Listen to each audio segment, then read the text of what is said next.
Hey everyone, welcome back to RDLP. I'm Solon. We're playing Hakuoki, Demon of the Fleeting Blossom, and I am just waiting to find which lucky gentleman I will be going to date. Should be coming up eventually soon, hopefully. Until then, I will have to do the voices for everyone. My ulterior motive, not necessarily the dating, more like only having to voice one person. Nah, I'm excited actually. Going after a couple different people, which is never a good idea. It's always a good idea to go for one, that way you can have your best shot to get the best ending with the best boy. But because I don't have ESP and because the game likes to guide me around on all sorts of weird chases, it doesn't really tell me which path goes where, and I never know what kind of set of actions go to what. I'm just trying to play consistently. Chizuru, I'm trying to just get her to be as active as possible. Be active in her community. And do things that might scare her, but will hopefully make her a better person, or just more exciting choices to make her life exciting, because I think she deserves an exciting life. Anyway, enough about me. Before we get into it, thank you, as always, to SprawlRat. They're an amazing person who is doing amazing stuff by helping me make this via patreon.com/RDLP, and without them, I would not be able to make this, and so, thank you, SprawlRat. You're so rad. After breakfast one day, I found myself on my way to the common room with a tray bearing tea. Tea's ready! I made my way around the room, pouring a cup of tea for each person there, making sure not to spill any. Ah, I remember this. Oh no, this is, we've already done this before. I thought this was replaying the exact same scene. It's a routine I'm used to. I hope they're not gonna, like, lead into kind of more gender role stuff. Oh, the woman that is around here is serving the tea. Since they allude to there being, like, servants or some other, like, working class around the Shinigami? No, that's not right. Whatever it is, the compound, this place. But we haven't seen any, and so I'm just the only person, and it kind of weird, because I'm the only chick in this entire ensemble cast. But, you know, he's always been straight on with me. Ah, thank you, Kimura. He gave me a warm smile as I handed him his tea. There's nothing quite so delicious as a hot tea on a cold day. Thank you. I felt a flush of pride at his words, even though I knew quite well that serving tea was hardly anything impressive. Just the same, I felt as if I was helping out in a way, and that was a nice feeling. Although we've done a lot of other help in a lot of other ways, but I feel like if I had taken a more passive route, that would actually have meant more. But hey, such is the way of the diverging narratives. It had been a year since I'd first come to Kyoto in search of my father. The Shinsengumi. Let's just reiterate what we've been doing up to this point, especially because we've been skipping time a whole lot. Kind of frustrating, honestly. To not have all of these things come together at once when they totally could is kind of like, these details. I'm not sure if they're trying to like just be historically accurate, because there's a lot of historical accuracy that's going on in this, and it's been cool discussing it with other people because they've also noticed, especially a lot of commenters have been noticing that, like, this is actually pretty spot on, historically speaking, especially with the era. I mean, it was kind of fun because last episode we gotta have guns. That was nuts. Anyway, yeah, the time thing has been kind of weird. Living with the Shinsengumi wasn't easy, but they'd help me look for him. Good guys, Shinsengumi. Even after a year of searching, however, I hadn't found anything. Sometimes I felt like it was hopeless, like I'd never find him and that I should just give up. That'd be tough, and I wish that there was a way that you could display this other than just kind of giving us just as exposition. But the men of the Shinsengumi never gave up. They were always there to cheer me on and keep me going. In a way, I suppose I'd grown to love living with them. And I'd even been able to repay them for some of their kindness by helping treat the wounded at the Battle of Ikeda Inn and during the Hamaguri Rebellion. We were there for that. Little by little, I started to feel like I was accepted, as if perhaps I was beginning to fit in. As strange as it might sound, I was beginning to feel as if I had found a place with the Shinsengumi. Ah, yes, okay, this is nice. She's beginning to fit in with the Shinsengumi. This means we get to change everything, hopefully. That's what I'm aiming for. From what I've heard, the story does have a slow start, and I feel like this is going to be the exact turning point. If there has to be like one linchpin, knowing that Chizuru is feeling safe, probably going to be that linchpin. We don't let our poor protagonist feel safe, ever. Then Hijikata spoke, and his words brought me back to the present. The Yagi have been good to us so far, but this place is getting crowded. True, it's getting a little small, especially with all the new guys coming in. You're gonna be getting even more soon, right? Heisuke was currently in Edo, recruiting more men for the Shinsengumi ranks. It was always good to have more soldiers, but they were beginning to run out of space at the compound. The rank and file soldiers were being packed into smaller and smaller rooms. That's okay, because I got my room. If we could move to a bigger place, that'd be great. The guys are starting to get a little grumpy about being packed together in the rooms every night. Couldn't exactly offer to share it, but I was starting to feel guilty for having a room of my own. Easy for us to say, but it's gonna be hard to find someone who's willing to let us stay at their place. You have something in mind? Hijikata's smile was almost predatory. Oh god. The Nishi Hongwanji Temple. Nishi Hongwanji Temple. They aren't gonna like that very much. You're thinking we'll just force our way in? Guess I wouldn't expect anything less from you, Hijikata. I didn't leave the compound much except to go on patrol with the men, so I still didn't know Kyoto very well, and I had no idea what sort of place this Nishi Hongwanji Temple was. It's pretty big, I'll give you that, but I really don't think the monks are gonna take to a bunch of soldiers living in their temple. Still, location's great. We'll be able to get out into the city a lot quicker from there out here in Mibu. At the time, the Shinsengumi's headquarters was in the Mibu area, which is on the outskirts of Kyoto. This we know, because Haruda just said that.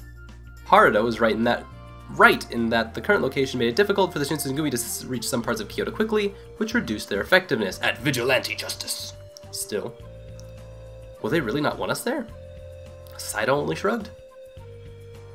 The Nishi Hongwanji Temple has been cooperating with the Choshu. Some of their Ronin have stayed there.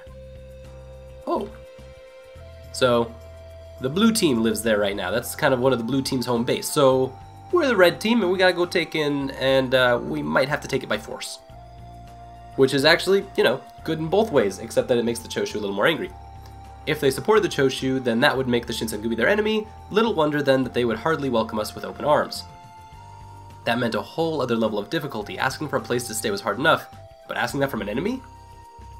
I fell silent, and Saito continued as if he had never spoken. No doubt, they'll be less than receptive to our overtures. On the other hand, if we should move into the Nishi Hongwanji Temple, the Choshu will have one less place to hide their agents. Oh! Yes, come on, Chizuru, keep up, of course! Not only was the location desirable, but taking the temple would make the enemy's movements more difficult. Whatever problems we had acquiring the temple would likely be worth it. You don't think it's somewhat uncouth to use force against men of the cloth? There was no hiding his distaste for the idea. He's got a great point. Hijikata's voice was level but firm as steel. The Choshu have used the temple to hide their men, and they couldn't have done that without the help of the monks. I agree that the Choshu must be dealt with, but this seems... His voice trailed off. Although he was still clearly upset, there was little more that he could say or do. I agree with Toshi, but I've got to concede with that Sanan has a point. He nodded solemnly, apparently deep in thought. Impressive as always, Chief Kondo. Only a man with a truly open mind can be so considerate of both his enemies and his allies. Oh, well, it's very kind of you to say so, but I fear the behavior is simply imprudent, not open-minded. He blushed and coughed in an attempt to nonchalance as Hijikata and Okita scowled in silence at the exchange. Who that guy? Do we have a new player? Hi there! The man who had just spoke was Kashitaro Ito, the new deputy commander. He had joined the Shinsengumi only recently. Kondo had left Heisuke and Ito and returned early with Ito. And some of his men who had come to join the Shinsengumi. He was reputedly a master of the Hokushin Ito sword style and ran a school of his own. Right on. When Ito was introduced to the captains, none of them seemed particularly pleased with his addition to their ranks. No sooner had Ito and Kondo left the room than they began to talk amongst themselves. I've heard Ito is an imperial nationalist. Why would someone such as him join the Shinsengumi? He's like the Choshu then. Huh? You really think someone like that can get along with us? Hijikata grunted and pursed his lips for a moment. Kondo's a national loyalist. They might not agree on the Shogun and the Emperor, but they're both nationalists through and through. They might disagree about who should run the country, but neither of them wanted a foreign nation exerting its control over the country. Besides, Kondo's a loyalist without a doubt, but he has a few imperialist tendencies of his own. You can have fluid politics. You don't have to pick a side, don't have to pick a flag or a team. You can believe whatever you want, as long as it's my idea. Well, with some things. Perhaps the different factions weren't quite so staunchly divided as they might appear. Basically, they're both critical individuals. They don't need to have any one side choose their politics for them. Would Kondo and the Shinsengumi work for a future where the shogunate controlled the country, but the emperor was still treated with respect? That seemed like a solution that could make everyone happy. If that was the case, then Kondo's version of national loyalism was a wonderful thing. I figure the only way one of us who'd be very happy about Ito showing up would be Sinan, right? True, they do both practice Ito, right? He knows Ito too, doesn't he? And Sinan's a bit of a loyalist. Those Itos and their loyalisms. I wouldn't have guessed that Sinan and Ito had so much in common. His expression didn't suggest that he was particularly happy, though. Yes, I have met Ito. He is well educated and a skilled orator. With such a gifted deputy commander, I suppose that the Shinsengumi has little need for a colonel. Oh, we don't need to replace Sinan. Sinan's words hung in the air, heavy and awkward. I didn't understand the ranks of the Shinsengumi, but as far as I could tell, a deputy commander outranked a colonel. With Ito here, there's little left for me to do. I hadn't even thought of it that way. Sinan felt that Ito was a threat to his own position. An awkward silence fell across the room. Oh. So, I don't like him. Oki was the first to speak. Yeah, I know what you mean. There's something about the way he looks at you. Exactly, I don't know how to put it. Like he's sort of uppity, you know? Like he's looking down on you or something. There's a good deal of nodding and agreeing among the three of them for a few moments while I sat and thought. Truth be told, I didn't feel particularly comfortable around Deputy Commander Ito either. It wasn't that he was a bad person per se, only that he was, how to say it, off-putting. Ito's thin smile had spread across his face when Sinan voiced his objection to Hijikata's plan, and now he turned and spoke. You always think of all the possibilities, Sinan. I'm impressed. But I fear you may be overthinking this. It could be a problem, yes, but... His tone was deferential, but it didn't quite match his words. Don't you think a slightly greater problem would be that your left arm is utterly useless? Rude! Shoot! Them's fighting words. Whatever warmth had remained in the room was abruptly gone. Of course you needn't be useless. Even you can no longer serve as a soldier. I'm sure that your wit and foresight will continue to be a great asset to the Shinsengumi and myself. It was as if Ito had taken a knife and driven it straight in Sinan's heart. I saw his shoulders sag, almost as he'd been punched in the stomach. All around the room, jaws were set and knuckles turned white. Perhaps I didn't hear you right, Ito. Hijikata's voice was cold and sharp, like the sound of a blade sliding across a whetstone. Sinan's smart, like you said. More than that, he's a swordsman of the Shinsengumi. He is not useless, and he is not replaceable. You go, Hijikata. Hijikata's last words erupted from his mouth in a snarl, and there was no mistaking their meaning. But my arm is... He couldn't even seem to bring himself to finish. No matter how much they might need a swordsman of his skill, Sinan could no longer wield a blade. They both knew his arm would never heal, and Hijikata's desperate defense of his friend had likely only made Sinan feel worse. Oh dear, that was terribly rude of me. Truly, there could be no better news than hearing that your arm has healed! Ito's smile fooled no one, and Sinan felt silent. God damn it! He only muttered it under his breath, but I was close enough to hear. Too late, Hijikata had realized his mistake. This was the first time I'd seen Hijikata so worked up, and he might have been harsh, but he almost always projected an air of control. Perhaps Sinan's injury worried him enough to allow the mask to slip. Ito.